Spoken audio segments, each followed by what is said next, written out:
Good morning. ये Tuesday morning है और ये लेक्चर रिकॉर्ड कर रहे हैं क्लास 12th के लिए। क्लास 12th में वेव्स पढ़ा रहे थे। वेव्स में हमने बात किया था स्टैंडिंग वेव। ठीक है, स्टैंडिंग वेव का मैंने जो ग्राफिकल एनालिसिस है जो बुक्स में जनरली मेंशन होता है वो मैंने बता दिया था।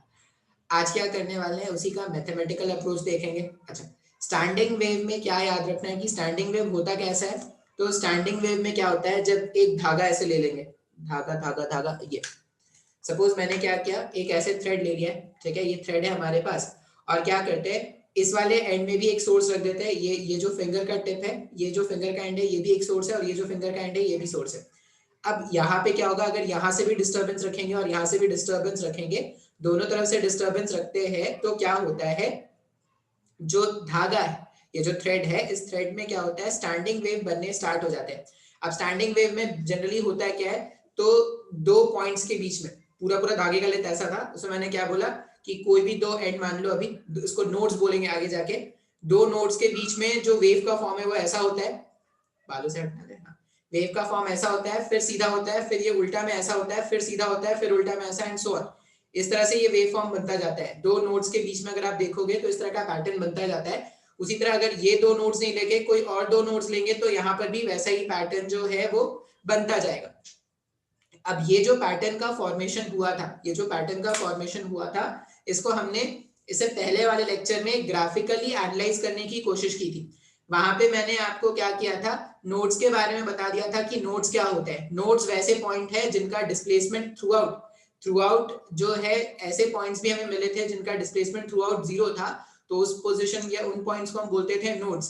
एंटी नोड्स क्या होते थे, वो पार्टिकल जिनका एम्पलीट्यूड या डिस्प्लेसमेंट मैक्सिमम होता था, उनको हमने एंटी नोड बोला था, ट्वाइस ऑफ ए का जिनका एम्पलीट्यूड हो रहा था। अच्छा, फिर हमने क्या देखा था कि किसी भी दो नोड्स के बीच में जितने भी पार्टिकल्स हैं, जैसे दो नोड्स के बीच में जितने भी पार्टिकल्स हैं, सारे के सारे पार्टिकल्स एक साथ अपने मैक्सिमम पर आते हैं और सारे के सारे पार्टिकल्स एक साथ अपने मीन पोजीशन पर, फिर सारे के सारे पार्टिकल एक साथ अपने नेगेटिव साइड के मैक्सिमम पोजीशन पर। इसका मतलब जितने भी पार्टिकल दो नोड्स के बीच में होते हैं वो हमेशा एक फेज में होते हैं, ये भी बता दिया था। अच्छा, फिर और क्या बताया था, एक फेज और दूसरे फेज के बीच में हमेशा 180 डिग्री का फेज डिफरेंस होता है। एक फेज अगर ऐसा दिखा था, एक एक एक दो नोड्स के बीच में अगर ऐसा था, तो ऑपोजिट वाले दो नोड्स के बीच में ऐसा होगा। ऐसा बात समझ में आ रहा है, तो इस तरह का एक साइन वेव बनेगा। अब अगर ये 180 डिग्री है तो ये दूसरा 180 डिग्री होगा, मतलब इसके और इसके बीच में 180 डिग्री का फेज डिफरेंस होना था। आज इसी को हम क्या करते हैं, मैथमेटिकली अप्रोच करना स्टार्ट करते हैं। मैं मैथमेटिकल इक्वेशन बताऊंगा कैसे आ रहा है। अगर समझ में आ रहा है तो वेल एंड गुड, बहुत अच्छी बात है। समझ में आ गया आपको तो अल्लाह की मेहरबानी है कि आपको समझ में आ गया। नहीं समझ में अगर आता है आपको, अगर आपको नहीं समझ में आता है तो इंपॉर्टेंट है कि एंड रिजल्ट याद कर ले। मेडिकल के स्टूडेंट्स के लिए, मेंस के स्टूडेंट्स के लिए सिर्फ एंड रिजल्ट याद रखना सफिशिएंट होगा। एडवांस के बच्चों के लिए भी बता दूंगा कि क्या इंपॉर्टेंट है, क्यों रिजल्ट उनको याद रखना है। ठीक है, अच्छा चलिए तो फिर स्टार्ट करते हैं। इंट्रोडक्शन इतना ही था।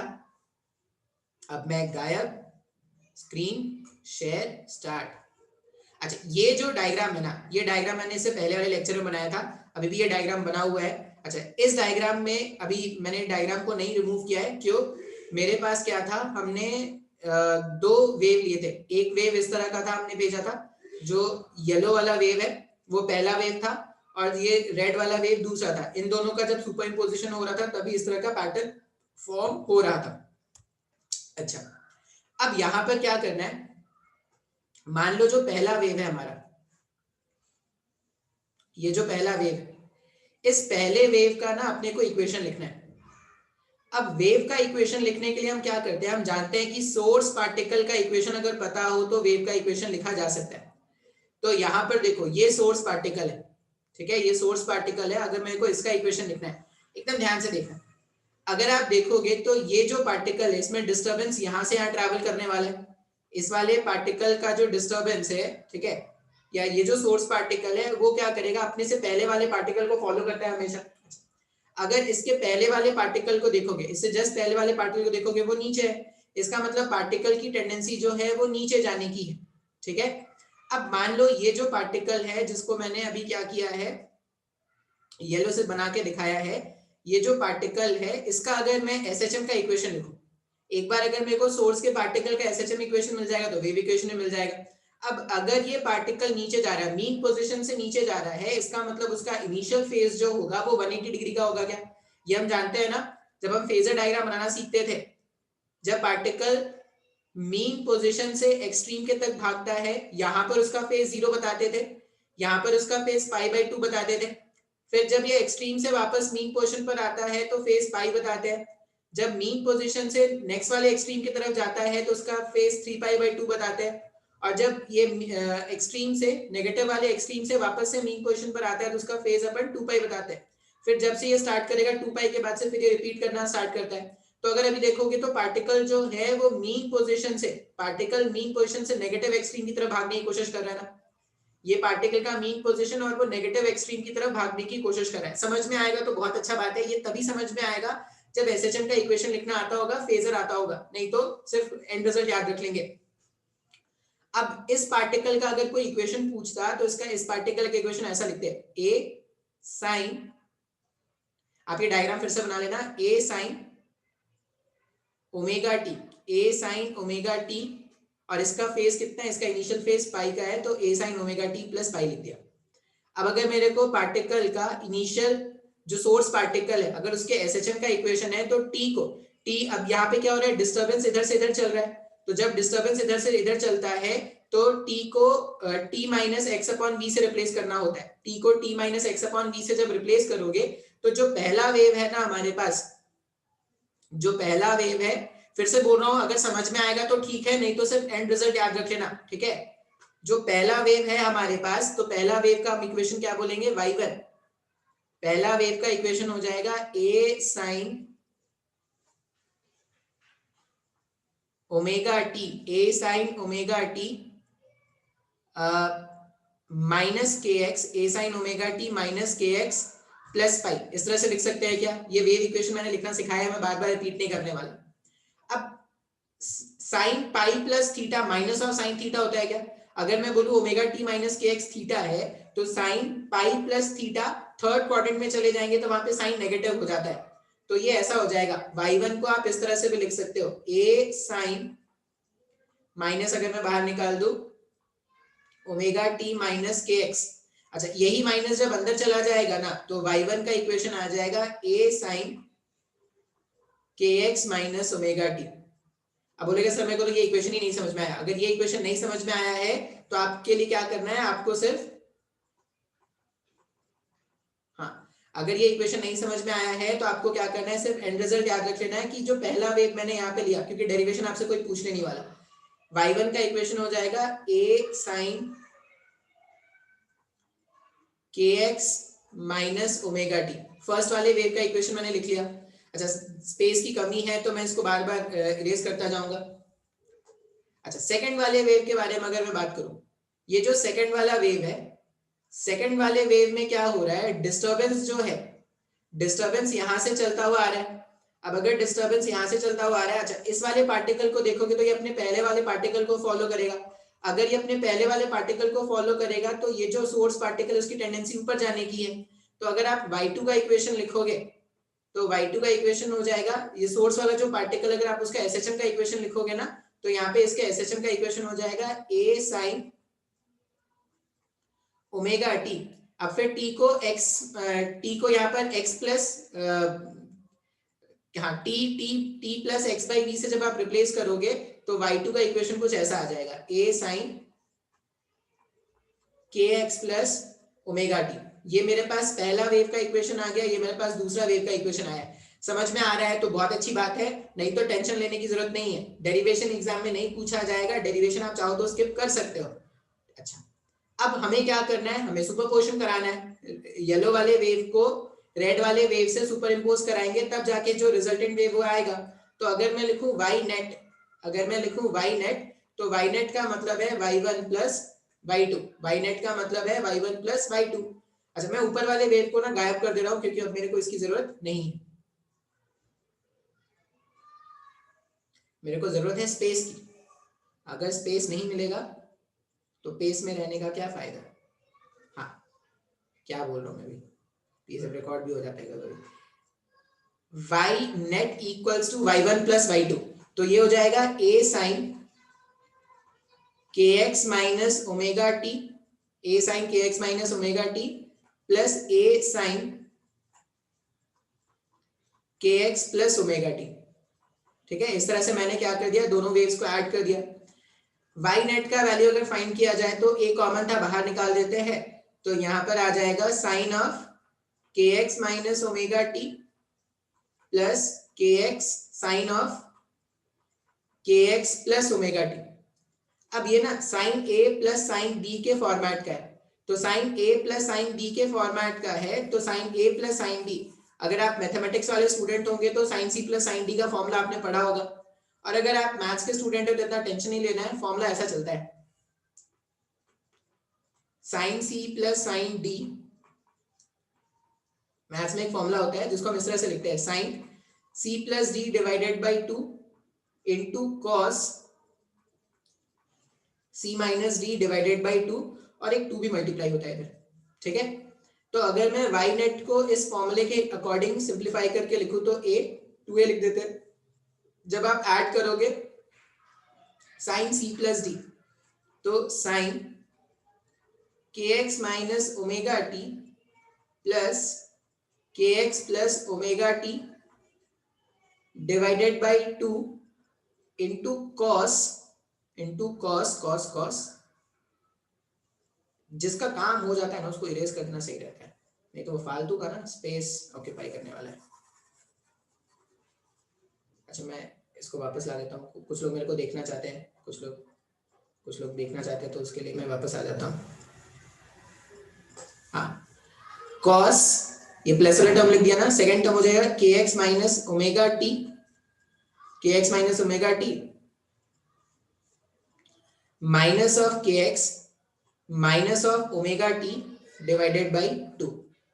अब इसको अगर मैं थोड़ा सिंप्लीफाई कर दूं तो y नेट इक्वल्स टू आ जाएगा 2a sine minus omega T plus omega t, यहां से गायब हो जाएगा, kx प्लस kx 2kx हो जाएगा, तो सिंप्लीफाई करने के बाद सिर्फ kx बचेगा into cos plus kx minus kx गायब हो जाएगा। अच्छा, cos of minus theta equals to cos theta होता है, तो मैं इसको सिंपल ना कॉस ओमेगा टी भी लिख सकता हूँ सिंप्लीफाई करने के बाद।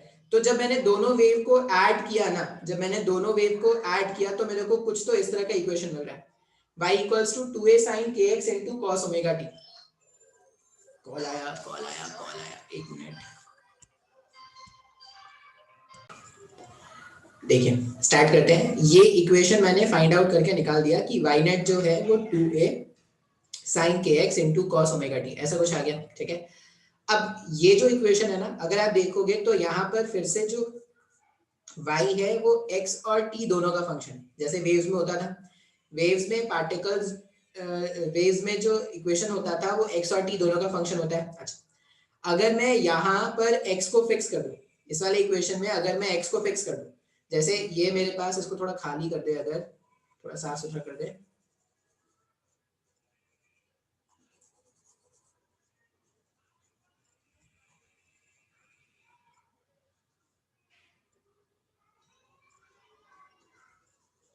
ऐसा।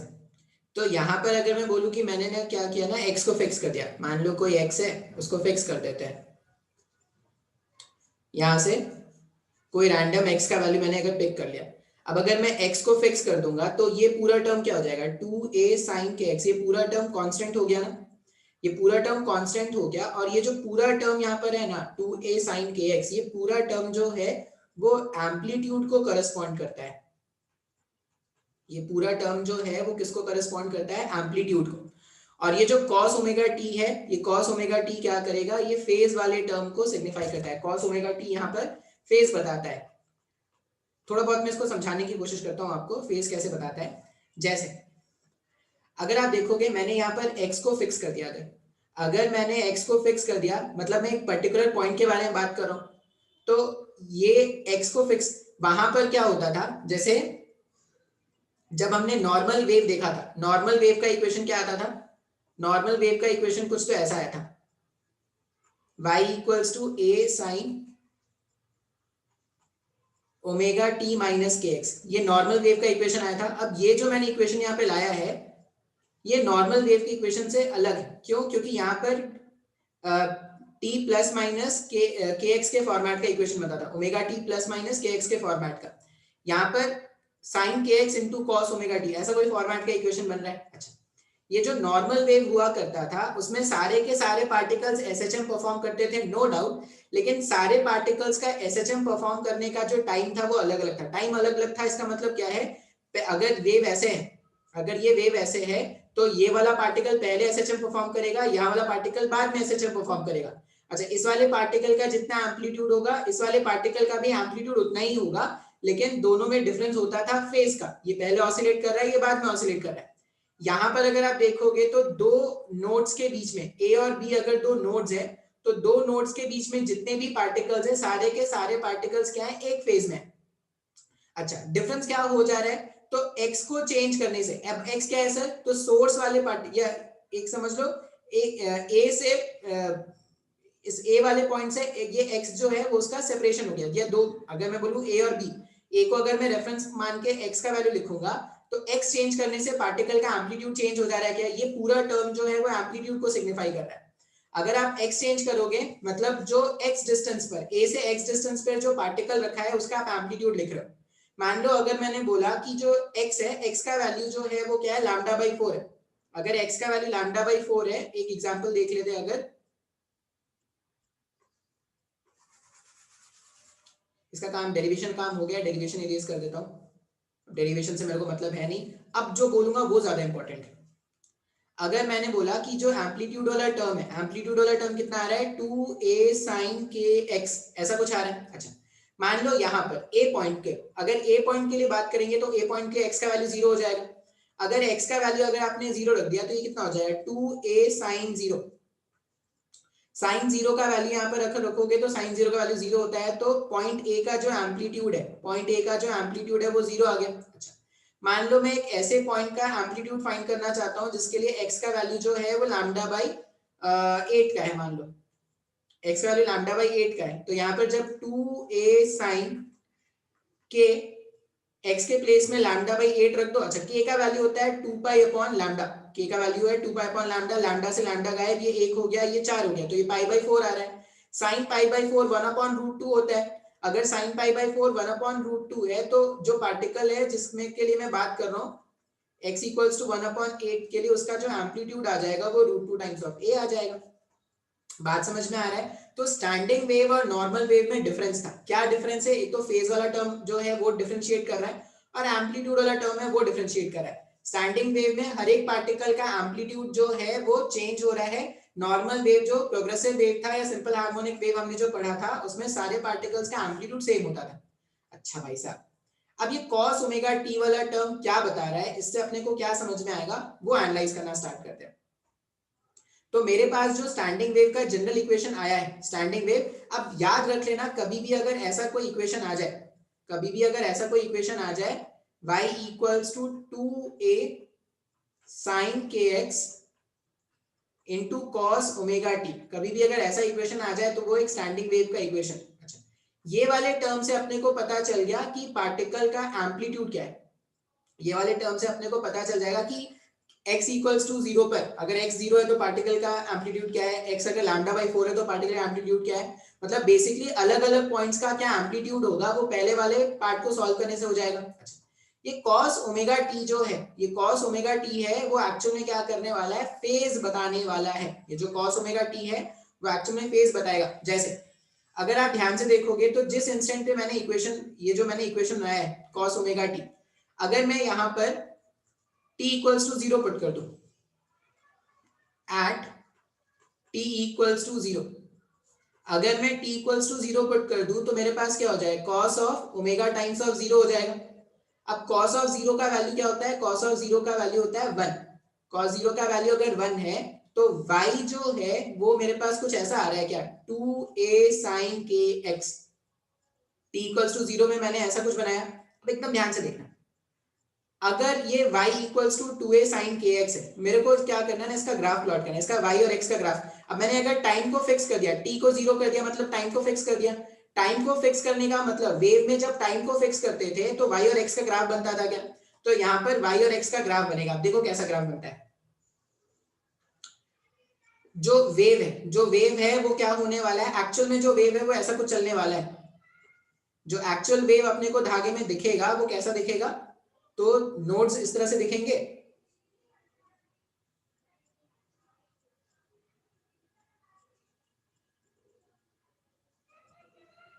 धागे में अपने को वेव इस तरह से दिखेंगे, ऊपर नीचे ऐसे नोड्स बनते रहेंगे। अगर आप बोलोगे ना सर मेरे को नहीं समझ में आ रहा है, आप क्या करो, एक रबर बैंड ले लो और रबर बैंड को ऐसे स्ट्रेच कर लो और उसको बीच से प्लग करके जब देखोगे ना तो ऐसे ही तुमको वहां पे स्टैंडिंग वेव्स बनते हुए दिखेंगे। अच्छा भाई साहब, अब मेरे पास y का वैल्यू ऐसा आ रहा है 2a sin kx, ठीक है, y का वैल्यू मेरे पास आ रहा है 2a, यहाँ पर इधर y है और इधर x है।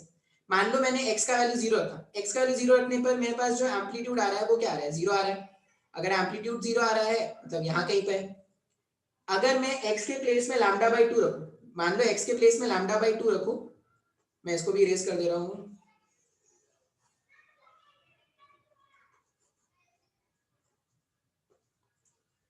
x equals to lambda by 2 अगर रखा जाए तो y इक्वल्स टू क्या हो जाएगा, 2a साइन लैम्डा का मतलब है 2 पाई अपॉन लैम्डा के एक्स, एक्स का मतलब मैंने एक्स यहाँ पे कितना रख रहे हैं, लैम्डा बाई 2। लैम्डा से लैम्डा गायब कर दो, 2 से 2 गायब कर दो, साइन पाई, साइन पाई का वैल्यू भी 0 होता है क्या, मतलब लैम्डा 2 वाला जो पार्टिकल है उसका भी जो डिस्प्लेसमेंट होगा वो कितना हो जाएगा, 0 हो जाएगा। ठीक है, अब अगर मैं लैम्डा बाई 4 रख दूं, मैं अलग अलग केसेस रख के देख रहा हूं क्या होगा।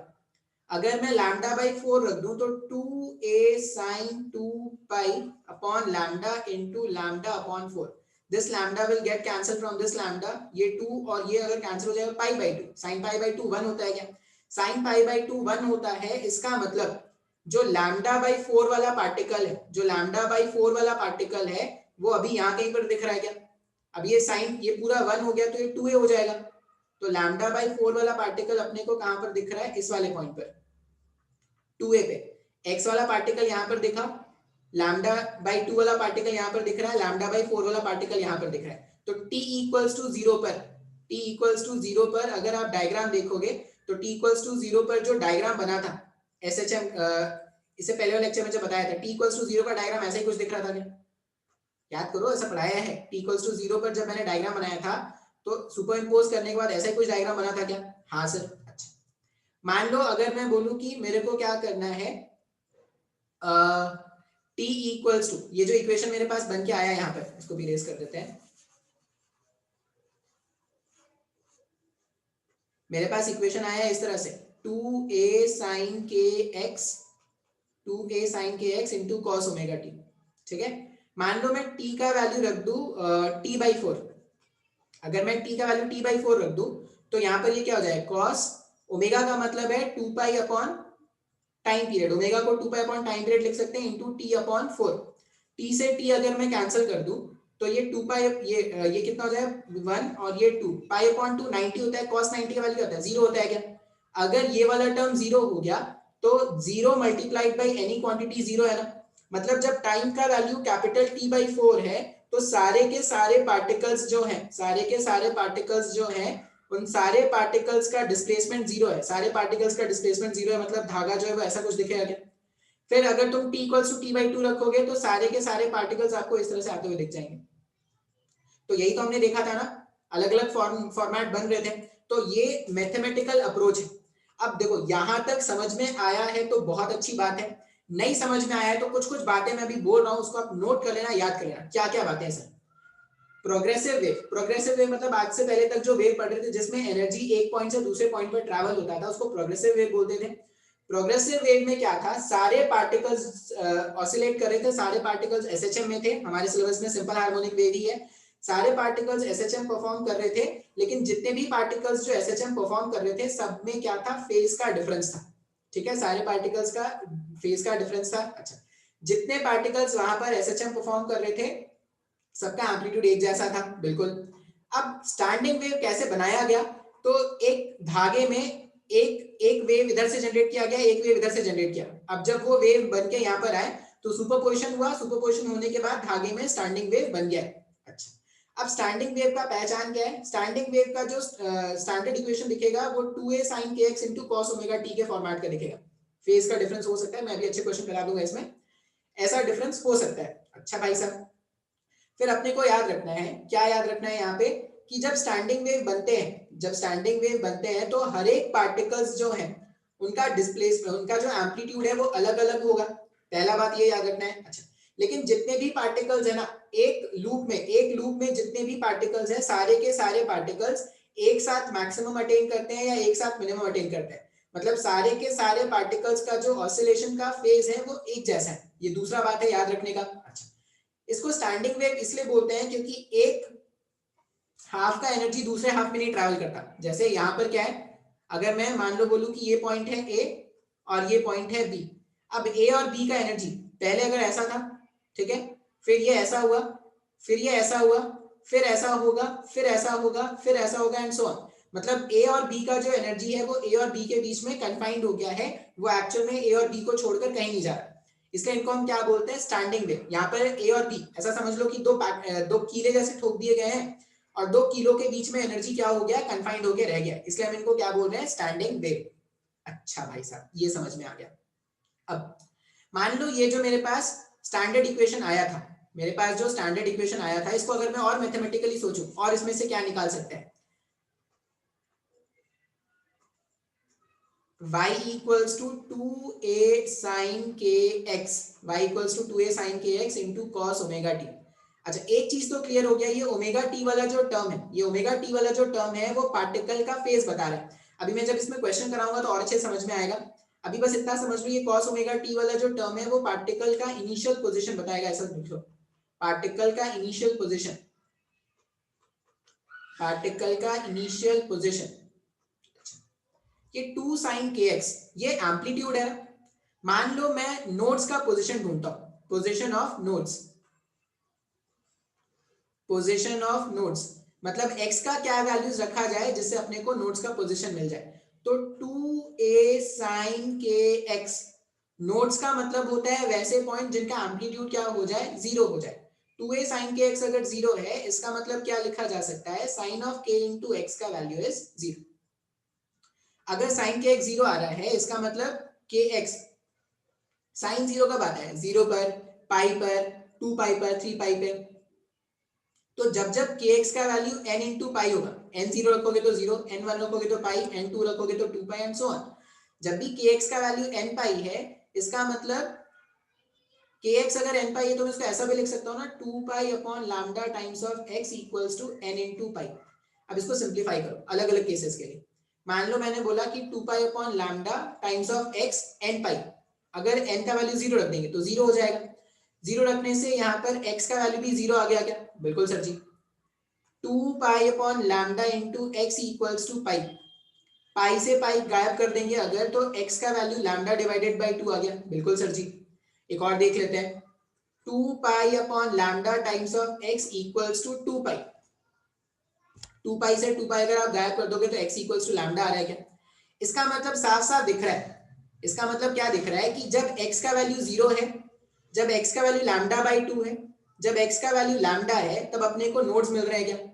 और दो सक्सेसिव नोड्स के बीच में अगर आप यहाँ पे ध्यान से देखोगे तो दो सक्सेसिव नोड्स के बीच में जो गैप है वो लैम्डा बाई 2 का है, क्योंकि a और b के बीच में गैप लैम्डा बाई 2 का था, b और c के बीच में भी गैप कितना है, लैम्डा बाई 2 का है। अच्छा, ये चीज मैंने ग्राफिकली भी आपको इससे पहले वाले लेक्चर में बताया था कि दो नोड्स के बीच में जो गैप है वो क्या है, लैम्डा बाई 2 का है।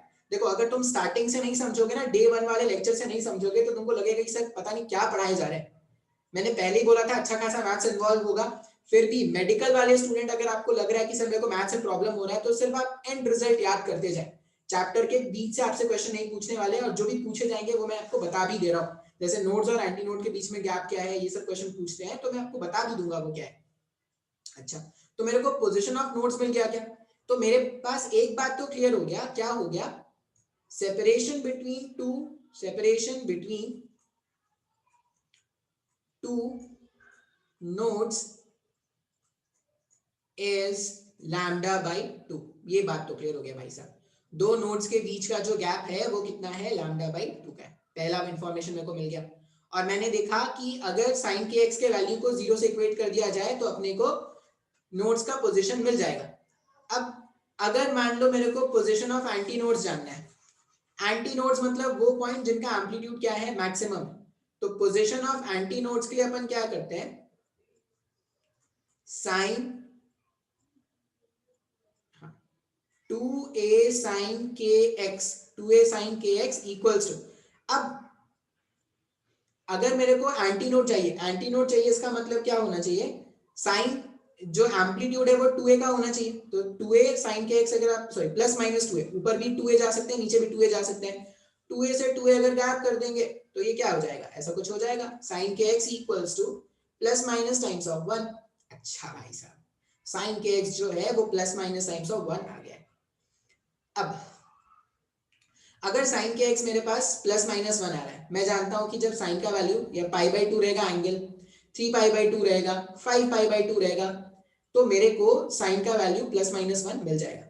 तो अगर मैं बोलूं कि के एक्स का वैल्यू जो है वो π/2 है, पहला एंगल तो यही होगा ना, तो यहां से मैं x का वैल्यू क्या फाइंड कर सकता हूं, यहाँ पे अगर मैं इसको k को 2π/λ लिख दिया into x equals to π/2, solve करने पर x का वैल्यू जो है वो λ/4 आया। क्या पहला वैल्यू आ गया हमारे पास, मतलब x का वैल्यू जब λ/4 है तो एम्पलीट्यूड क्या मिलेगा, मैक्सिमम मिलेगा, जिसको हम क्या बोल रहे हैं, एंटी नोड।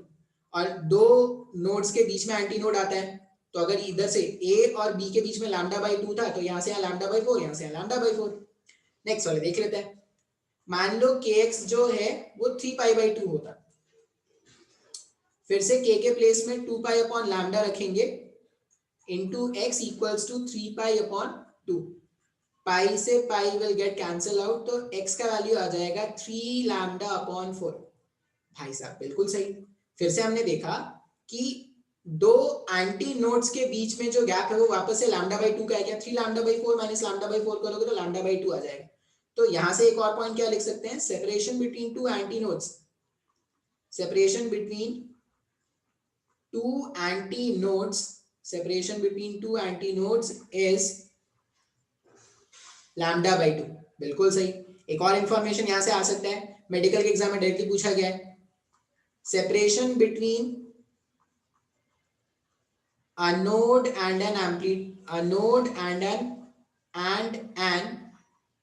anti-node, नोड और एंटी नोड के बीच का जो सेपरेशन है वो कितना हो जाएगा, नोड और एंटी नोड के बीच का सेपरेशन हो जाएगा λ/4। ये मैथमेटिकल अप्रोच था जो मैंने आपको क्या किया बताया, नोड्स के पोजीशन फाइंड आउट कर लिए, एंटी नोड्स के पोजीशन फाइंड आउट कर लिए। अब इसके बाद यहां तक जो है, यहां तक आपको याद करने का कोई दिमाग लगाने की जरूरत नहीं है। अब जो बताऊंगा उसमें आपको एकदम दिमाग खुला रखना है, क्या हो रहा है कैसे हो रहा है एकदम समझने की कोशिश करना, क्योंकि वही क्वेश्चन है। ठीक है, अच्छा भाई साहब, अब मैंने तो ये बोल दिया कि मेरे पास अगर कोई भी ऐसा इक्वेशन आएगा 2a sin kx into cos omega t, तो वो स्टैंडिंग वेव का इक्वेशन। एग्जाम में वो क्या करते हैं ना, थोड़ा तूफानी बन जाते हैं, एग्जाम में वो क्या करते हैं, थोड़ा तूफानी बन जाते हैं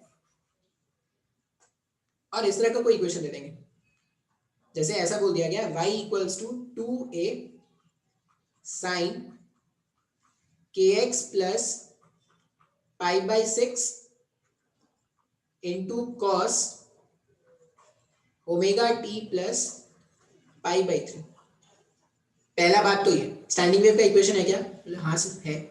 अभी आपने बताया था कि ऐसा कोई भी इक्वेशन, या साइन नहीं रखते हैं यहाँ पे, कॉस रख देते हैं, कुछ भी हो सकता है, साइन कॉस भी हो सकता है, कॉस ही रहने देते हैं, अभी लिख दिया तो लिख दिया, कॉस रहने देते हैं।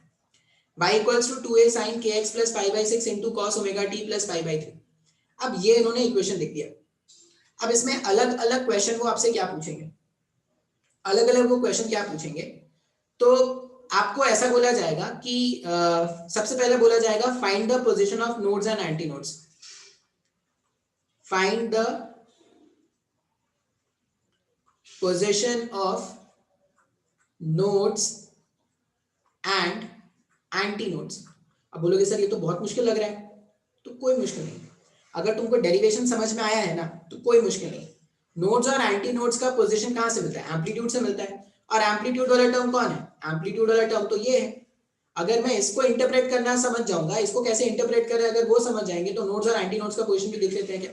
तो पहला जो क्वेश्चन का पार्ट है वो मैं बोल देता हूं कि अपन क्या कर रहे हैं, पोजीशन ऑफ नोड्स ढूंढ रहे हैं, पोजीशन ऑफ नोड्स।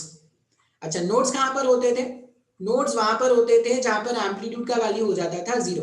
इसका मतलब 2a sine kx plus pi by 6 का वैल्यू जहां पर भी 0 हो जाएगा वहां अपने को नोड्स का पोजीशन मिल जाएगा। अब इसको अगर आप सिंप्लीफाई करोगे sign k x plus pi by 6 को, तो sign k x plus pi by 6 को जब आप सिंप्लीफाई करोगे तो ये हो गया sine k x plus pi by 6 equals to, अच्छा sine k x plus pi by 6 equals to, अब साइन का वैल्यू 0 कब होता है? एन पाई पर, एन पाई पर होता है। मान लो अगर मैं सबसे पहला वैल्यू 0 से इक्वेट कर दूं, अगर मैं सबसे पहला वैल्यू साइन, अगर यहाँ पर sign k x plus pi by 6 मेरे को 0 चाहिए, इसका मतलब मैं क्या लिखूंगा, के एक्स प्लस पाई बाई 6 का वैल्यू जो है वो 0 है, ये लिख देंगे। अच्छा भाई साहब, अब अगर के एक्स प्लस पाई बाई 6 का वैल्यू 0 है, ठीक है, इसको इंटरप्रेट क्या कर सकते हैं, इसको ये इंटरप्रेट कर सकते हैं, के एक्स प्लस पाई बाई 6 जो है वो एन पाई के इक्वल है, जहां पर एन कहां से स्टार्ट होगा, 0 1 2 एंड सो ऑन। अब अगर n के प्लेस में 0 रखोगे तो के एक्स प्लस पाई बाई 6 0 हो गया। इसका मतलब के एक्स इक्वल्स टू हो जाएगा minus of pi divided by 6, के एक्स का value minus of pi by 6 है।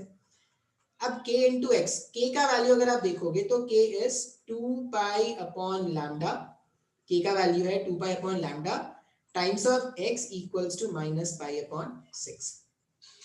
पाई और ये पाई का टर्म अगर मैं कैंसिल आउट कर दूं तो x का वैल्यू जो आ रहा है वो आ जाएगा माइनस ऑफ लैम्डा अपॉन 12।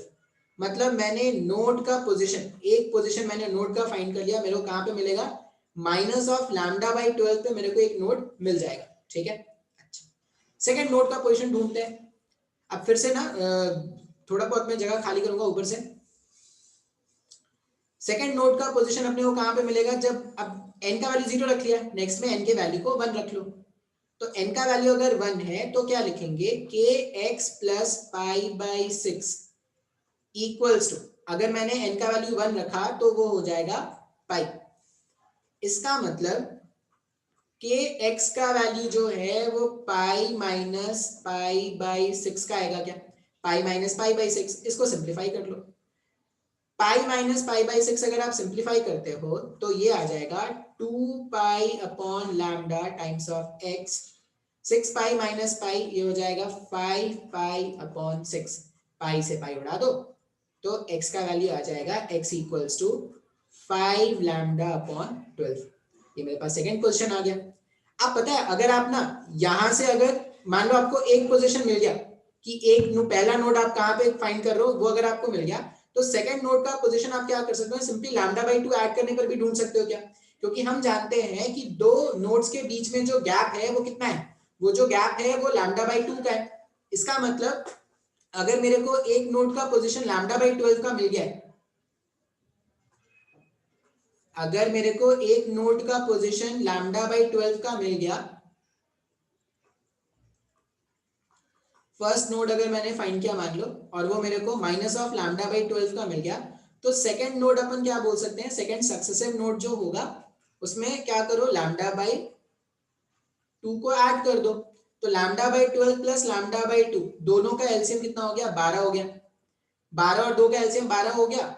अब यहां पर आ जाएगा जब आप माइनस माइनस लैम्डा और यहां पर आ जाएगा 6 लैम्डा, सॉल्व करने पर 5 लैम्डा बाई 12 आ गया, क्या, तो आप इस तरह से भी जितने मर्जी उतने नोड्स के पोजीशन फाइंड आउट कर सकते हो। बिल्कुल सर, बहुत ही आसान था।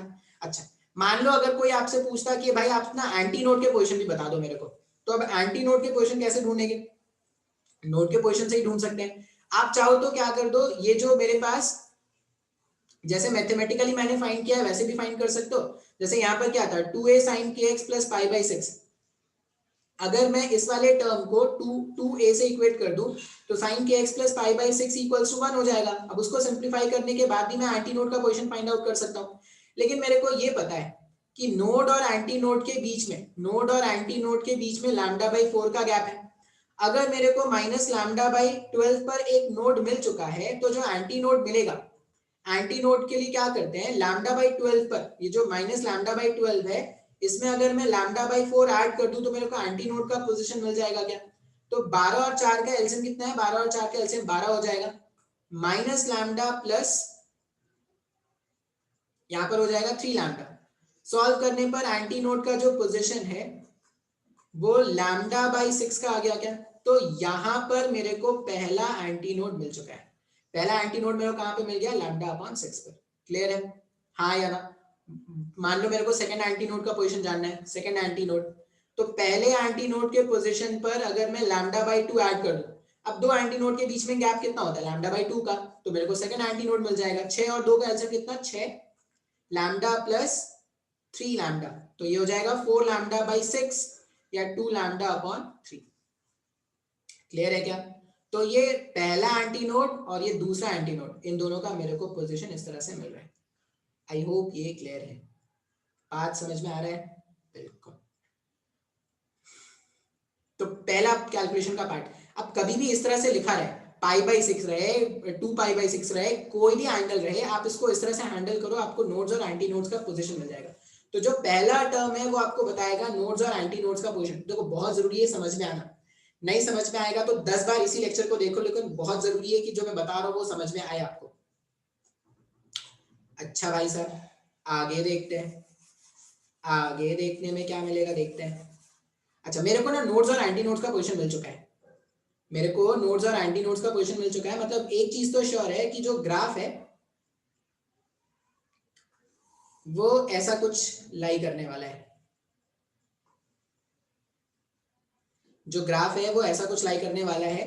अच्छा, पहला मेरे को जो एंटी नोड मिला, सॉरी पहला मेरे को जो नोड मिला था वो लैम्डा बाई 12 पे मिला था, I guess minus lambda by 12 पर, माइनस लैम्डा बाई 12, फिर आया था 5 लैम्डा बाई 12 पर, 5 लैम्डा बाई 12, और अगर इसमें लैम्डा बाई 2 और ऐड कर दूं तो अब अलग अलग पॉइंट पर आएगा, एक करना ही पड़ेगा, भूल गया मैं, ये भूलने की बीमारी है ना, मेरे को जान ले लेगी मेरी एक दिन। 12 और 2 के एलसीएम इज 12, 5 लैम्डा प्लस 6, यहाँ पे 11 लैम्डा बाई 12 आ जाएगा, यहाँ कहीं पे 11 लैम्डा बाई 12। तो ये नोड्स के पोजीशन, मतलब ये वो पार्टिकल्स के पोजीशन है जिनका डिस्प्लेसमेंट क्या होने वाला है, 0 होने वाला है। हमेशा ऐसा कोई जरूरी नहीं है कि पार्टिकल्स जो यहाँ वाले पार्टिकल्स थे उनका ही एम्पलीट्यूड 0 होगा। ये जो टर्म है, ये जो फैक्टर है पाई बाई 6 जैसे मैंने यहाँ पे ऐड किया है, ये आपको ये बताएगा कि नोड्स और एंटी नोड्स का पोजीशन कैसे चेंज हो रहा है। तो उसको देख के आपको क्या करना है, नोड्स और एंटी नोड्स के पोजीशन को आइडेंटिफाई करना है। बिल्कुल क्लियर? अच्छा, मतलब एक बात की तो श्योरिटी है कि जो स्टैंडिंग वेव है, जो स्टैंडिंग वेव है वो क्या करेगा, कभी इधर कभी ऐसा कभी ऐसा, इसके बीच में ऐसे ऐसे ऑसिलेट करता रहेगा। मतलब कोई भी जो पार्टिकल है, जैसे ये जो पार्टिकल है वो ऐसे, फिर ऐसे ऐसे ऐसे ऑसिलेट कर रहा है, यहाँ वाला पार्टिकल ऐसे ऐसे ऑसिलेट कर रहा है एंड सो ऑन, इस तरह का पैटर्न बनने वाला है। लेकिन t इक्वल्स टू 0 पर, t इक्वल्स टू 0 पर एग्जैक्टली कहाँ है ये कौन बताता है, ये फेज बताता है क्या? जैसे मेरे को पता है अगर हमने एक पार्टिकल को एसएचएम करने के लिए छोड़ दिया तो पार्टिकल ऐसे एसएचएम एग्जीक्यूट कर रहा है, लेकिन t इक्वल्स टू 0 पर एग्जैक्टली यहाँ पर है, यहाँ पर है, कहाँ पर है, ये कौन बताता था, फेज बताता था क्या? तो अभी मैंने बोला कि जो पार्टिकल है, अच्छा और मेरे को क्या पता चल गया था कि लैम्डा बाई 6 वाला जो पार्टिकल है, x equals to lambda by 6 पर हमें क्या मिल रहा था, एंटी नोड मिल रहा था। मतलब लैम्डा बाई 6 वाले पार्टिकल का जो एम्पलीट्यूड है वो कितना है, 2a का है। क्लियर है भाई साहब? अच्छा, एक चीज तो मेरे को समझ में आ गया सर, आप मेरे को ना कोई भी x का वैल्यू दोगे, मैं इसको यूज करके उसका लैम्डा निकाल सकता हूँ। जैसे मान लो मैं एंटी नोड और नोड के अलावा भी तो पॉइंट्स है ना, मान लो मैं बोल रहा हूँ कि x equals to lambda by x equals to lambda by 4, x equals to lambda by 4 वाले पार्टिकल का एम्पलीट्यूड बताओ। बोलोगे सर बहुत ही आसान है, एम्पलीट्यूड वाला टर्म ये है, x के प्लेस में लैम्डा बाई 4 पुट कर देते हैं, लैम्डा बाई 4 पुट कर देंगे, सिंपलीफाई कर देंगे, जो होगा वो आंसर हो जाएगा। कर सकते हैं ना? तो मैं अगर x का अलग अलग वैल्यूज पुट करूं, x का अलग अलग, अब x कहां से ले रहे हैं, तो यहां से ले रहे हैं, इसके नोड के पोजीशन से अपन x कैलकुलेट करें, x का तुम अलग अलग वैल्यूज पुट करना स्टार्ट करो, अलग अलग पॉइंट का आपका एम्पलीट्यूड मिलना स्टार्ट हो जाएगा। क्लियर है सर जी? अच्छा भाई साहब, तो ये जो सेकंड अपने पास इक्वेशन है, ये cos omega t plus pi by कितना लिखा था, pi by 3, cos omega t plus pi by 3, ये क्या बता रहा है? ये तुमको बताएगा कि t इक्वल्स टू 0 पर जो पार्टिकल्स है वो कहां पर है। सारे पार्टिकल्स फेज में है, सारे पार्टिकल्स एक ही डायरेक्शन में होंगे, एक लूप के एक पार्टिकल्स एक ही डायरेक्शन में होंगे, लेकिन कहां पर होंगे ये भी तो जानना है ना। मेरे को पता है कि ये जो λ/6 वाला पार्टिकल है वो 2a तक जा सकता है, लेकिन एग्जैक्टली 2a पर है, a पर है, -2a पर है, कहां पर है ये कौन बताएगा? ये बताएगा ये वाला टर्म। कैसे बताएगा वो देखो।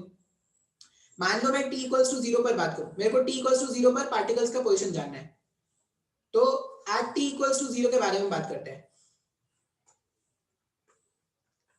एट t इक्वल्स टू 0, अगर मैंने टाइम को 0 रख दिया तो मेरे पास ये क्या आ जाएगा, ऐसा कुछ आ जाएगा, y equals to 2a sin kx plus π/6। ये पूरा एम्पलीट्यूड का टर्म है, इसमें मल्टीप्लाई करना अपने को cos ऑफ π/3।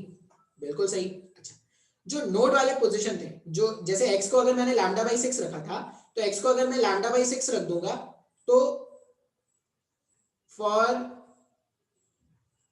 एंटी नोड, वो जो एंटी नोड वाला पार्टिकल है उसका मैक्सिमम एम्पलीट्यूड 2a का है, ठीक है। अगर मैं सिर्फ उसके लिए बात करूं, एंटी नोड वाला जो पार्टिकल उसके लिए, तो 2a इंटू cos π/3 आ रहा है क्या? अच्छा, cos π/3, cos 60 वाली कितना होता है? cos 60 की वैल्यू हाफ होता है, अगर cos 60 की वैल्यू हाफ रखोगे तो 2 से 2 कैंसिल हो जाएगा। इसका ये मतलब है कि जो पार्टिकल जिसका एम्पलीट्यूड 2a का होता वो t इक्वल्स टू 0 पर कहां पर है? तो वो t इक्वल्स टू 0 पर a पर है। सब नहीं आया समझ में? अगर आप देखोगे मैं उस पार्टिकल के बारे में बात कर रहा हूं जिसका एम्पलीट्यूड क्या होता है? 2a होता है, मतलब जो एंटी नोड वाला पार्टिकल है। एंटी नोड वाले पार्टिकल को अगर आप एग्जैक्टली 2 इक्वल्स टू 0 पर सोचोगे तो वो कहां पर है? तो t इक्वल्स टू 0 पर अगर आप देखोगे तो देखो, एक तो उसका फेज क्या आ रहा है, π/3 आ रहा है, ओमेगा t प्लस π/3। यहाँ पे अगर π/3 आ रहा है, इसका मतलब क्या होगा कि जो पार्टिकल जो है वो पॉइंट a पर है। π/3 मतलब पार्टिकल पॉइंट a पर है, उसकी टेंडेंसी क्या है? ऊपर जाने की ऐसी टेंडेंसी होगी क्या? क्योंकि जब पार्टिकल का फेज 0 से π/2 के बीच में होता था तो वो मीन से एक्सट्रीम भागता था क्या? ऐसा कुछ मैंने आपको एसएचएम में बताया है। एसएचएम नहीं याद है तो बहुत अच्छी बात है, वेव समझने का भी कोई मतलब नहीं रह जाएगा। फिर जब एक्सट्रीम से मीन जाते हैं तो फेज π/2 से पाई तक चेंज करता है। फिर मीन से जब दूसरा वाला एक्सट्रीम जाएंगे तो पाई से -3π/2, और मीन से वापस जब एक्सट्रीम से वापस जब मीन पर आएंगे तो 3π/2 से 2π, इस तरह से फेज चेंज करता है क्या? तो अगर अभी देखोगे तो अभी इसका फेज कितना है? π/3 का। अगर इसका फेज अभी π/3 का है, इसका मतलब ये जो पार्टिकल है वो ऊपर जा रहा होगा ना, तभी तो इसका फेज π/3 है। अगर यहाँ पर 2π/3 होता तो पार्टिकल नीचे जा रहा होता, ठीक है। ये सब क्वेश्चन पूछते हैं एग्जाम में। तो 2a cos π/3 को जब मैंने सिंप्लीफाई किया तो मेरे पास क्या आ गया कि जो एंटी नोड वाला पार्टिकल है वो 2a तक जा सकता है, वो एक्चुअल में यहां से यहां ऐसे ऐसे ऊपर नीचे करेगा, लेकिन अभी t इक्वल्स टू 0 पर कहां पर है? तो t इक्वल्स टू 0 पर वो a पर है और इस तरह से होगा। अब अगर ये इस तरह से है, अगर पहला वाला जो लूप है वो ऐसा है तो बाकी के लूप्स ऐसे होंगे, तो इस तरह से वेव दिखेगा। तो तुम अगर देखोगे तो मैंने क्वेश्चन में, ये जो क्वेश्चन उसमें से मैंने तुमको क्या क्या सिखाया, एक तो ये दिखाया कि x इक्वल्स टू 0 पर या x equals to λ/2, x equals to lambda, इन पे ही हमेशा नोड बनेगा, एंटी नोड बनेगा, ये गलत सोचना है। जहां पर भी जिस भी पार्टिकल जिस भी x के उस वैल्यू के लिए जहां पर एम्पलीट्यूड का वैल्यू 0 आ जाएगा वही हमारा नोड का पोजीशन। तो जो पहला टर्म है उससे आप क्या करोगे, नोड और एंटी नोड के पोजीशंस निकालोगे, और जो दूसरा टर्म है उससे आप ये निकालोगे कि t इक्वल्स टू 0 पर पार्टिकल कहां पर है। कहीं पर भी हो सकता है, लेकिन t इक्वल्स टू 0 पर एग्जैक्टली पार्टिकल कहां पर है वो अपने को यहां से पता चलेगा। क्लियर है क्या? हाँ या ना? अच्छा, मैं बोलूंगा एक क्वेश्चन आप खुद से प्रैक्टिस करो। यहां पे रख दो π/4, यहां पे रख लो π/4 और यहां पर भी रख लो π/4। अच्छा, मेरे को लगता है नोड और एंटी नोड के पोजीशन पे आपको कोई दिक्कत नहीं होगा। जैसे मान लो मैं पहला नोड का पोजीशन अगर निकालूं, अगर मैं पहला नोड का पोजीशन निकालूं, मैं इसको थोड़ा हटा देता हूं, ये क्वेश्चन है मान लो। पहले तो नोड्स और एंटी नोड्स का पोजीशन निकाल लेते हैं। तो kx प्लस π/4, अगर मैं इसको 0 n पाई से इक्वेट करना होता है तो पहला वाला टर्म 0 हो जाएगा। अगर मैं इसको 0 से इक्वेट करूंगा तो ये क्या आ जाएगा, ये ऐसा आ जाएगा 2 pi upon lambda times of x equals to minus of pi by 4। Pi से पाई उड़ा दो तो x का वैल्यू कितना आ जाएगा, x का वैल्यू आ रहा है यहाँ पर minus of lambda divided by 8। मतलब मेरे को पहला जो नोड मिल रहा है वो माइनस लैम्डा बाई 2 पे मिल रहा है, तो सेकंड नोड का पोजीशन क्या हो जाएगा, सेकंड नोड का पोजीशन अगर मैं फाइंड करूं तो सेकंड नोड के लिए माइनस लैम्डा बाई 8 में प्लस लैम्डा बाई 2 ऐड कर दो, तो minus lambda by 8 plus lambda by 2, 8 और 2 का एलसीएम इज 8, यहाँ पर हो जाएगा माइनस लैम्डा, यहाँ पर हो जाएगा 4 लैम्डा, सॉल्व करने पर कितना आ रहा है 3 लैम्डा अपॉन 8। तो अगर इसका डायग्राम बनाने का सोचे या पहले एंटी नोड का पोजीशन देख लेते हैं। एंटी नोड कहां पर मिलता, तो नोड के पोजीशन पर लैम्डा बाई 4 ऐड कर दो, तो minus lambda by 8 plus lambda by 4, इसमें भी 2 से मल्टीप्लाई, इसमें भी 2 से मल्टीप्लाई, तो ये 2 लैम्डा माइनस लैम्डा और ये 8, तो ये हमारे पास लैम्डा बाई 8 आ जाएगा क्या, तो मेरे को नोड और एंटी नोड का पोजीशन तो मिल गया, बिल्कुल सही है। तो मैं क्या करता हूँ, इस t इक्वल्स टू 0 पर कैसा दिखेगा, कैसा बनेगा, उसको ड्रॉ करने की कोशिश करता हूँ। उसके लिए क्या किया, उसके लिए हमने लिया धागा, ये रहा मेरा धागा,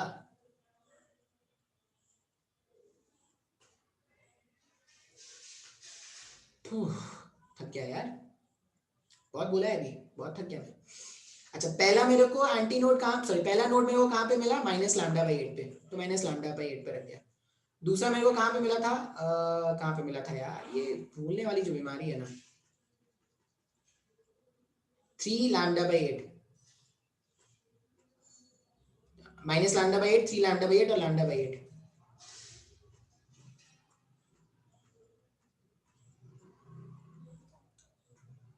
थ्री लैम्डा बाई 8, और ये मिला था लैम्डा बाई 4 पे मिला था शायद, ठीक है, सही गलत जो नहीं, लैम्डा बाई 8 पे मिला था, सही गलत जो भी होगा देख लेना भाई साहब।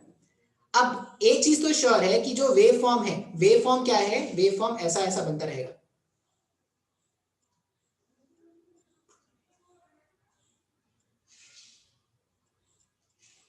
ये जो लैम्डा बाई 8 वाला पार्टिकल है उसका मैक्सिमम एम्पलीट्यूड रहेगा, इस तरह से वेव फॉर्म बनता रहेगा।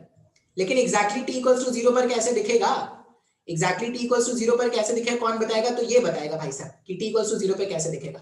तो हम क्या करते हैं, 2a एम्पलीट्यूड वाले पार्टिकल को देखते हैं, एंटी नोड वाले पार्टिकल को देखते हैं। एंटी नोड वाले पार्टिकल को अगर देखोगे तो एंटी नोड का जो पार्टिकल है उसका एम्पलीट्यूड होता है 2a, यहाँ पर cos omega t plus pi by 4, ठीक है, हम t इक्वल्स टू 0 के बारे में बात कर रहे हैं, t इक्वल्स टू 0 बात करेंगे तो टाइम कैंसिल हो जाएगा, cos pi by 4, cos pi by 4 मतलब cos 45, तो 2a into 1 upon root 2, solve करने पे रूट 2 टाइम्स ऑफ a हो गया क्या, इसका मतलब जिस पार्टिकल का एम्पलीट्यूड 2a का होना था, जिस पार्टिकल का एम्पलीट्यूड 2a का होना था उसका एम्पलीट्यूड कितना आएगा, रूट 2a का आ रहा है क्या, तो यहाँ कहीं पे होगा,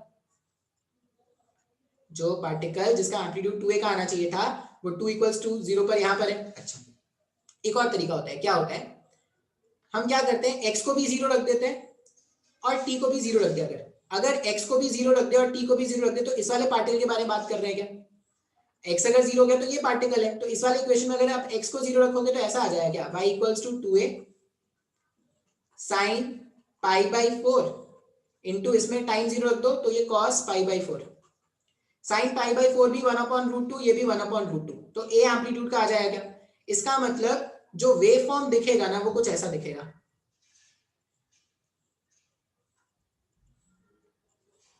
ऐसा कुछ वेव फॉर्म दिखेगा। अब इस वाले पार्टिकल का जो एम्पलीट्यूड है वो a है, इस वाले पार्टिकल का जो एम्पलीट्यूड है वो रूट 2a है, t इक्वल्स टू 0 पर। अच्छा पार्टिकल ऊपर जा रहा है नीचे जा रहा है तो इसको देख के बताएंगे, सिंस स्पेस जो है वो पाई बाई 4 का है तो सारे के सारे पार्टिकल्स जो ऊपर की तरफ भाग रहे हैं, तो इस तरह से आप स्टैंडिंग वेव के क्वेश्चंस को इंटरप्रेट करोगे।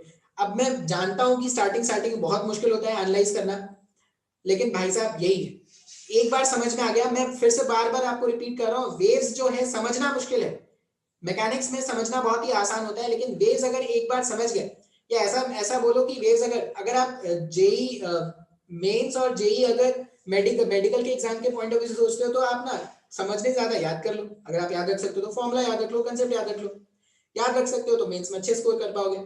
अगर आप सोचते हो कि नहीं सर मेरे को तो जेई एडवांस भी देना है तो ये सब कंसेप्ट के हिसाब से जानना पड़ेगा, क्लियर है क्या, अच्छा भाई साहब।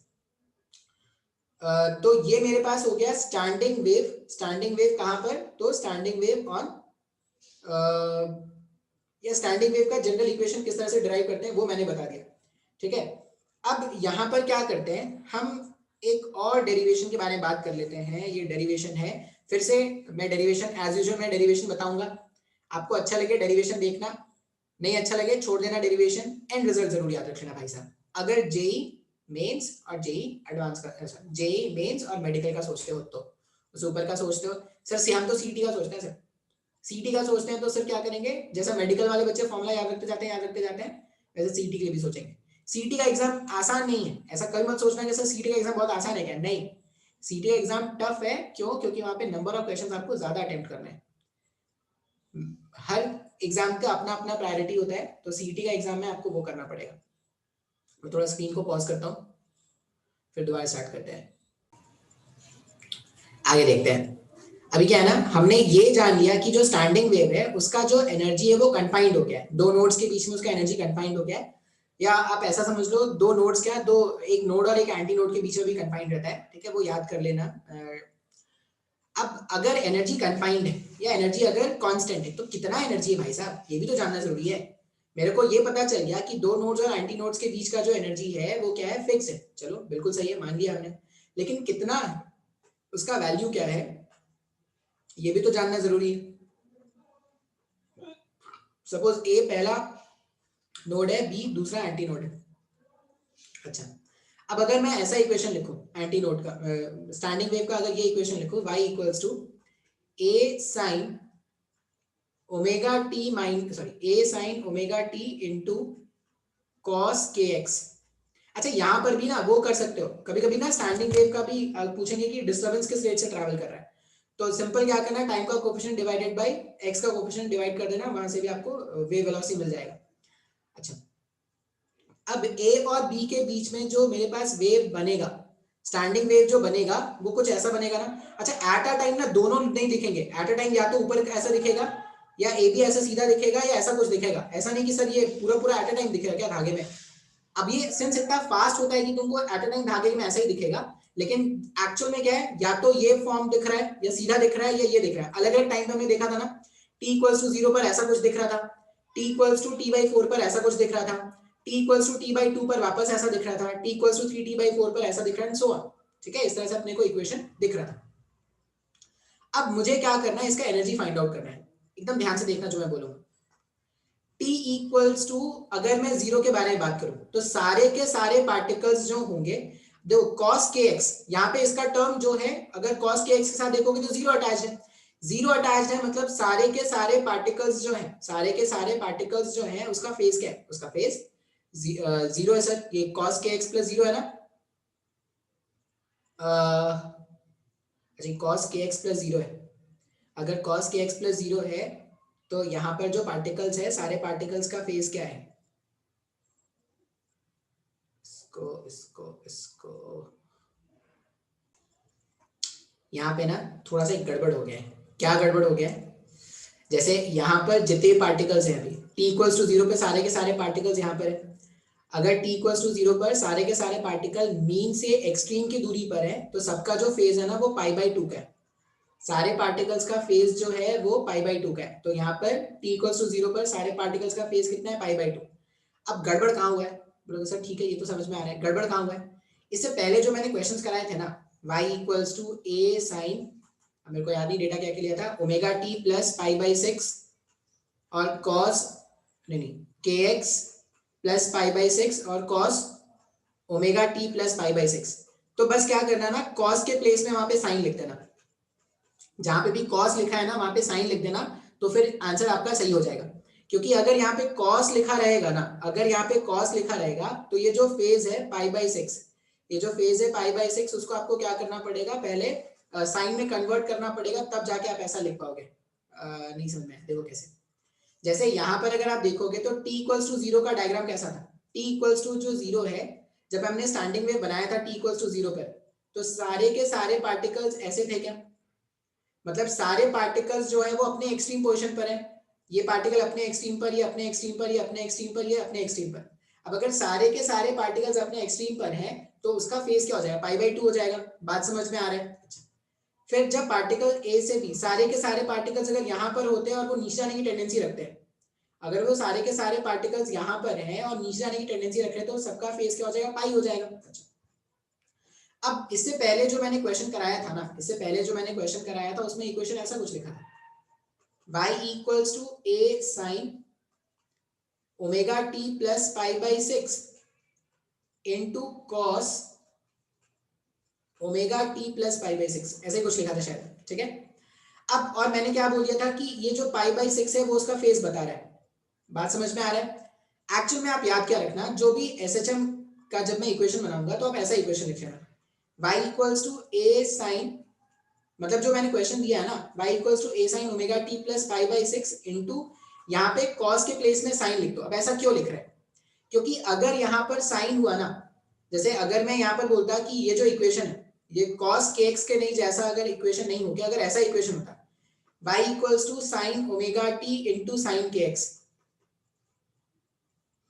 ये क्या कर रहे हैं यार, ये साइन kx इधर है और ये cos ओमेगा t है। अगर ऐसा इक्वेशन नहीं हो गया, अगर sine kx into sine omega t ऐसा इक्वेशन अगर होता तो t इक्वल्स टू 0 रखने पर ना, t इक्वल्स टू 0 रखने पर सारे पार्टिकल्स का जो एम्पलीट्यूड है वो 0 आ जाता, तो सारे पार्टिकल्स का एम्पलीट्यूड 0 आ जाता, इसका मतलब सारे पार्टिकल्स इस मीन पोर्शन पर होते, तब उनका फेस क्या हो जाता है, 0 हो जाता।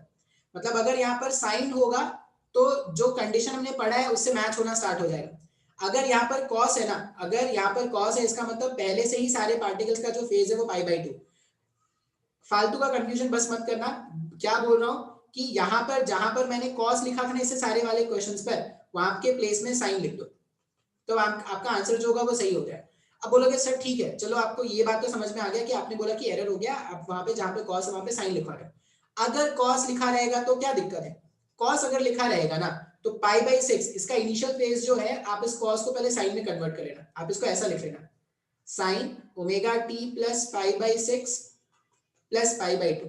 अब क्वेश्चन को सॉल्व कर लेना तो वही आंसर आएगा जो आप एक्सपेक्ट कर रहे हो, मतलब इसका जो इनिशियल फेज है ना वो कितना आ जाएगा, pi by 2 plus pi by 6, तो 90 प्लस 30, 90 प्लस 30 120 का इनिशियल फेज हो जाएगा। बात समझ में आ रहा है क्या, हाँ या ना।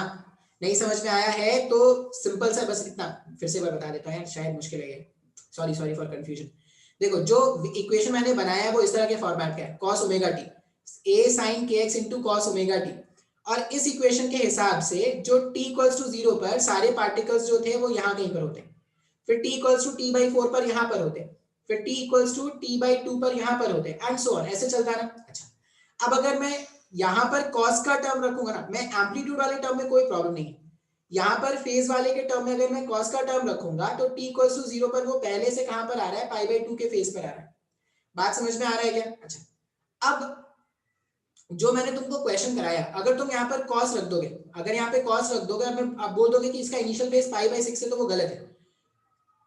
यहाँ पर जब साइन होगा ना इस वाले टर्म पर, जैसे दो तरह के क्वेश्चन हो सकते हैं, मान लो अगर ऐसा होता, जो क्वेश्चन मैंने तुमको कराया है या जो क्वेश्चन मैं तुमको अभी बोल रहा हूँ कि मान लो यहाँ पर आप साइन कर दोगे, sign omega T plus pi by 6, तो t इक्वल्स टू 0 जब आप यहाँ पर रखोगे ना, जैसे यहाँ पर अगर कॉस नहीं होगे, अगर यहाँ पर कॉस है, पहले वाले इक्वेशन को अगर देखोगे यहाँ पर अगर कॉस है तो सारे पार्टिकल्स t इक्वल्स टू 0 पर यहाँ पर है, मतलब सबका फेज कितना है, पाई बाई 2 का है।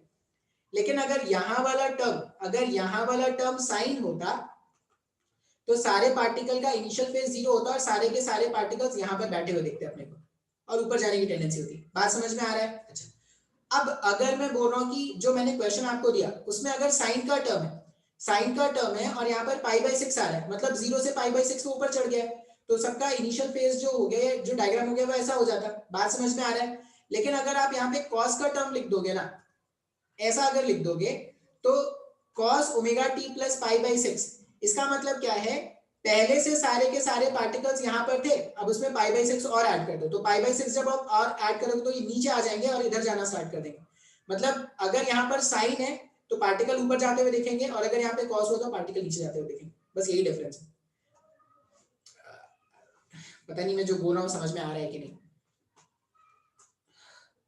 जो मैंने बताया था उसके हिसाब से मैंने ऐसा बताया, नहीं समझ में आया तो मैं वो कल मैसेज करके बता देना, मैं वापस से एक्सप्लेन कर दूंगा।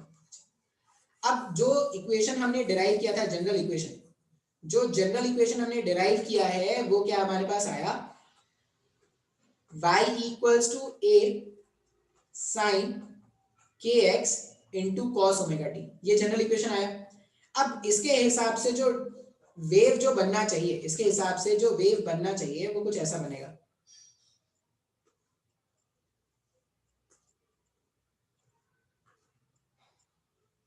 इस तरह कुछ वेव बनेगा। t इक्वल्स टू 0 पर ऐसा दिख रहा है, फिर t इक्वल्स टू t/4 पर ऐसा दिख रहा है, and so on. t equals to t/2 पे ऐसा दिखेगा, एंड सो ऑन। अब अपने को ना एनर्जी कैलकुलेट करना है। अब मैं, अगर ये पता है कि यहां से यहां का एनर्जी कंफाइंड है, फिक्स्ड है, तो किसी भी टाइम पे कैलकुलेट कर लो। t इक्वल्स टू 0 पर कैलकुलेट कर लो, t इक्वल्स टू t/4 पर कैलकुलेट, कभी भी कैलकुलेट कर लो, एक ही बात है। तो हम एनर्जी कैलकुलेट करते हैं t/4 पर। अब t/4, अब तुम बोलोगे सर t/4 पर ही आपने क्यों लिया? t/4 पर क्या होगा, सारे के सारे पार्टिकल्स अपने मीन पोजीशन पर है। अगर सारे के सारे पार्टिकल्स अपने मीन पोजीशन पर है तो वहां पर पोटेंशियल एनर्जी जीरो है क्या? देखो, पोटेंशियल एनर्जी का कैलकुलेशन मुश्किल होता है। अगर मेरे को टोटल एनर्जी फाइंड आउट करना है तो टोटल एनर्जी किसी भी इंस्टेंट पर क्या होता है, potential energy plus kinetic energy का सम। पोटेंशियल एनर्जी का कैलकुलेशन हमने पहले भी देखा है, थोड़ा मुश्किल होता है। काइनेटिक एनर्जी का कैलकुलेशन करना थोड़ा आसान है, तो हमने इसलिए t इक्वल्स टू t/4 पर एनर्जी कैलकुलेट कर रहे हैं। अब एनर्जी कैसे कैलकुलेट करेंगे, तो क्या करते हैं, किसी एक पार्टिकल की एनर्जी कैलकुलेट कर लेते हैं, इंटीग्रेट कर देंगे, सॉल्व करने पे आंसर आ जाएगा। तो यहां से x डिस्टेंस पर जाकर एक dx का एलिमेंट कट कर लेते हैं। बात समझ में आ रहा है? यहां पर x डिस्टेंस पर जाकर एक dx का एलिमेंट कट कर लेते हैं। अच्छा, अब मेरे को पता है कि धागे का मास पर यूनिट लेंथ क्या है, म्यू। धागे का मास पर यूनिट लेंथ म्यू है, तो वो जो छोटा सा मास है dm, जो dx लेंथ है उसका छोटा सा जो मास होगा वो म्यू टाइम्स ऑफ dx लिख सकते हैं, मास per unit length into dx। छोटे से पार्टिकल का काइनेटिक एनर्जी dke, छोटे से पार्टिकल का काइनेटिक एनर्जी हो जाएगा हाफ उसका छोटा सा मास dm इनटू उसके स्पीड का स्क्वायर। अब बोलोगे सर इसका स्पीड तो पता ही नहीं है, तो पता है। कोई भी पार्टिकल जब एसएचएम एग्जीक्यूट करता है और जब वो अपने मीन पोजीशन पर होता है तो उसका स्पीड मैक्सिमम होता है और वो एम्पलीट्यूड टाइम्स ऑफ ओमेगा के बराबर होता है। अब यहां से यहां की दूरी अगर x है तो इस पार्टिकल का स्पीड क्या लिखेंगे, एम्पलीट्यूड टाइम्स ऑफ ओमेगा। अब एम्पलीट्यूड का वैल्यू, इसका एम्पलीट्यूड क्या लिखेंगे, किसी भी जनरल पार्टिकल का जो एम्पलीट्यूड है वो 2a sin kx है इंटू ओमेगा। किसी भी जनरल पार्टिकल का जो स्पीड है वो क्या हो जाएगा, 2a sin kx into omega हो जाएगा। इस वाले पार्टिकल समझ में आ रहा है तो बहुत अच्छी बात है, नहीं समझ में आ रहा है तो एंड रिजल्ट सिर्फ याद कर लेना भाई साहब।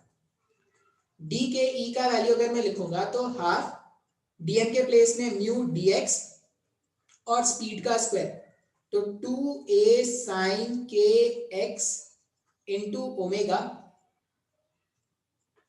इस पूरे का होल स्क्वायर,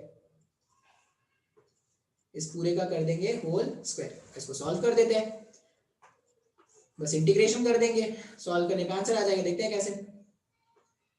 तो स्मॉल काइनेटिक एनर्जी डी के ई का वैल्यू आ गया हाफ, म्यू कांस्टेंट बाहर निकाल दिया, 2a का स्क्वायर करोगे तो 4, a स्क्वायर बन के बाहर आ गया, ओमेगा भी कांस्टेंट है, ओमेगा स्क्वायर भी बाहर आ गया। तो इंटीग्रेशन के अंदर क्या बचे, यहाँ पे क्या बचेगा, साइन स्क्वायर के एक्स, साइन स्क्वायर के एक्स। अब नेट काइनेटिक एनर्जी अगर फाइंड करना है तो ये और ये गायब कर दो, तो 2 mu a square omega square integration of sine square के x, integration of sine square के एक्स, एक्स के टर्म्स में इंटीग्रेशन कर रहे हैं। लिमिट्स क्या होगा, एक्स का मिनिमम वैल्यू 0, मैक्सिमम वैल्यू λ/2। इसको सॉल्व कर लेना, ये तुम्हारा आंसर है। आईआईटी एडवांस का क्वेश्चन है भाई साहब। ठीक है, तो इतना ही रहने देते हैं। तो ये मेरा वेव मैंने नहीं, अब इसमें यहाँ पे नेक्स्ट टॉपिक, नेक्स्ट वाला जो लेक्चर होगा सबसे ज्यादा इंपॉर्टेंट है। 10 या 15 मिनट का भी वेव और बचा है इसमें, फिर मैं साउंड वेव स्टार्ट करूंगा। 10-15 मिनट का जो बचा है वो सबसे ज्यादा इंपॉर्टेंट है, एग्जाम में सबसे ज्यादा क्वेश्चन उसी से आएंगे। ठीक है, चलिए आज इतना ही रहने देते हैं।